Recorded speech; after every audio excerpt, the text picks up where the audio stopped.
સમાચાર ગાંધીનગરથી પ્રાપ્ત થઈ રહ્યા છે। ગાંધીનગર મહાનગરપાલિકામાં કોંગ્રેસનો ઉગ્ર વિરોધ પ્રદર્શન જોવા મળ્યું। તળાવમાં પડવાથી બાળકના મૃત્યુને લઈ કોંગ્રેસે પ્રદર્શન કર્યું છે।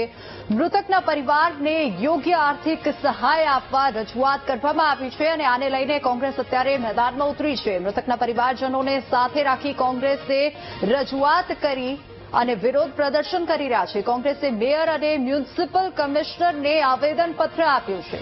ગાંધીનગર મનપાની બેદરકારીથી એક માસૂમ બાળકનો જીવ ગયો। ઘટનાના 11 દિવસ બાદ પણ કોઈ કોર્પોરેટર મૃતકના પરિજનોને ન મળ્યા। આને લઈને કોંગ્રેસ ઉગ્ર વિરોધ પ્રદર્શન કરી રહ્યું છે। નગરોડ તંત્રએ હજુ સુધી કોઈ રાહત કે સહાય પણ નથી આપી। આર્થિક સહાય અને એજન્સીને બ્લેકલિસ્ટ કરવામાં આવે તેવી માંગ ઉઠી છે। સર્વન્ટ ક્વાર્ટરમાં રહેતા હતા અને એ સર્વન્ટ ક્વાર્ટરમાં રહેતી બેનનું બાળક બહાર સાંજના સમયે રમવા ગયું હતું અને ત્યાર પછી એનો મૃતદેહ પ્રાપ્ત થતા એક અત્યંત દુઃખદ ઘટના છે। દુઃખ સાથે કહેવું પડે કે બેન વિધવા છે। અમે 11 દિવસ રાહ જોઈ કે આને કોઈ સહાય આપવામાં આવશે।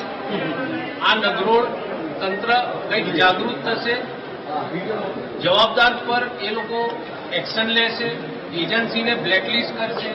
આમાંનું કોઈ જ ઘટના આજે 11મા દિવસ સુધી થઈ નહીં।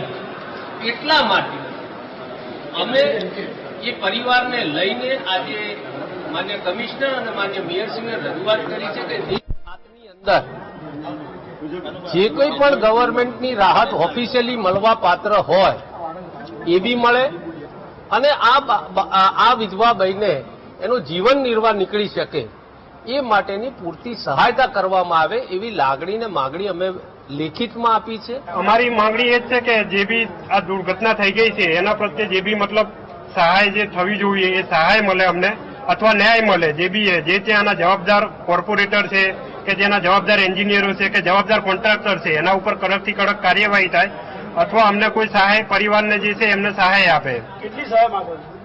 જે સરકાર સહાય આપી શકે। 11 દિવસ સુધી કોઈ મળવા આવ્યું નથી। ત્યાંના કોઈ વોર્ડ ત્યાંના જે મીરાબેન પટેલ છે જે કોર્પોરેટર છે ત્યાંના વોર્ડ મેયર છે મીરાબેન પટેલ એ બી મળવા કોઈ એટલે કોઈ મળવા આવ્યું જ નથી। ક્યાં સુધીમાં તમારી માંગણી સંતોષવાની છે? અમને તો જલ્દી જલ્દ અમારી માંગણી પૂરી કરવામાં આવે એવી અમે આશા રાખીએ છીએ સરકાર પાસે। મતલબ